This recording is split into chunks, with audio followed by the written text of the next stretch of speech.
How you architect your business transactions plays a vital role in what is being monitored, such as the health and performance of the application and infrastructure. AppDynamics correlates and measures the performance of business transactions as they traverse from tier to tier seen in the flow map. This flow map is a logical representation of those business transactions. We had a really great question posed to us on our community page that I'd love to share with you today.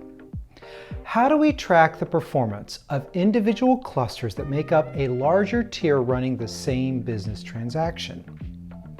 The answer is precisely how we support those who are beginning to use more cloud-native and multi-cloud services, as they often run into similar challenges.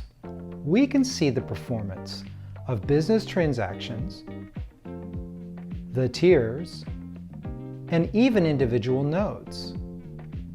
This individual needs to understand how to measure the performance of individual clusters that are part of a tier which supports a common business transaction. Think of this like having a single tier hosting separate production and development clusters, both supporting the same business transaction. One may suggest we could just split up the clusters into separate tiers, right?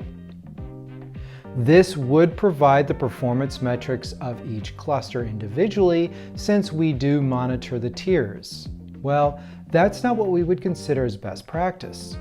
Since business transactions are identified by their name and originating tier, there would be a duplication of business transactions along with their respective metrics, so splitting the tiers would simply create an abundance of pain. So then, how do we visualize the true performance of each cluster?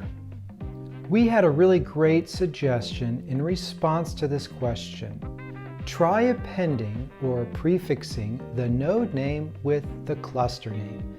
This will allow you to use the dashboarding and reporting features to split out the performance per cluster. For best practices, you should always first rename the node in the UI and then in the configuration file. This is to ensure that the agent restart uses the newly assigned name.